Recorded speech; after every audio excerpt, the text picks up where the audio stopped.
என்னில் விசுவாசம் வைக்கிறவர்கள் மறித்தாலும் பிழைப்பார்கள். உயிரோடு இருந்தால் மறிப்பதே இல்லை என்கிற நம்பிக்கையின் செய்தியை எங்களுக்கு காண்பின ஆண்டவரே, இழப்புகளை தாங்கிக் கொள்ள எங்களால் முடியாது. இழப்புகளை ஈடு செய்ய உம்மால் மட்டுமே முடியும் என்பதை நாங்கள் அறிந்திருக்கிறோம். நானே உயிர்த்ததிலும் ஜீவனுமாய் இருக்கிறேன், என்னில் விசுவாசம் வைக்கிறவர்கள் என்று சொன்னீர்கள்.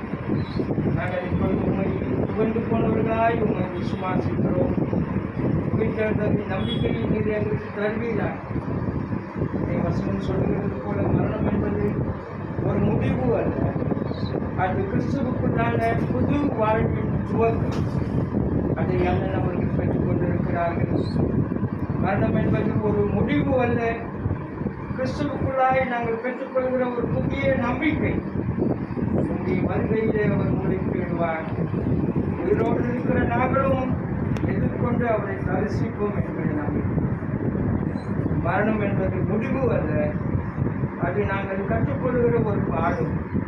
அந்த வரிசையிலே தான் நாங்களும் இருக்கிறோம் ஆண்டவரே.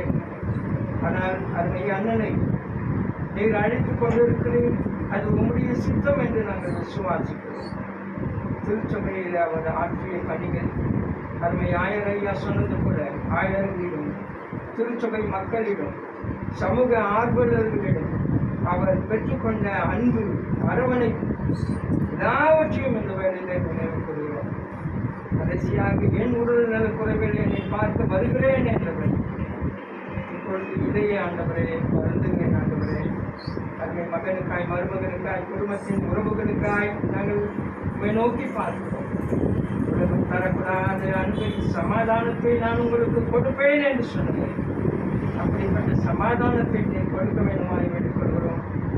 நடக்க இருக்கிற நடக்க ஆராதனையும் நீர் பொறுப்பெடுத்துக் கொள்கிறோம்.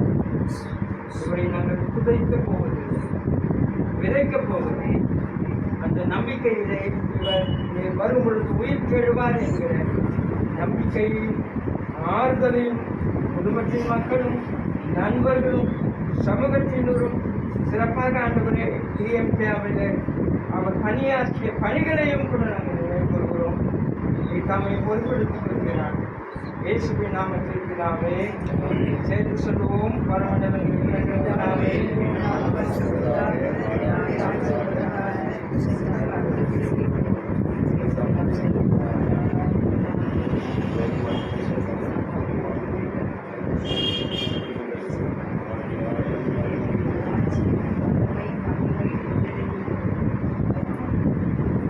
எல்லா புத்திக்கு மேலான தேவ சமாதானம் நம்முடைய இருதயத்தை நம்ம சிந்தனையாக காத்துக்கொள்வது குமாரன் வைத்து மூவர் கடவுளை ஆசிரியத்தை வழிநடத்தி நம் அனுபவம் விசேஷமாக சென்றிருக்கிற அருமை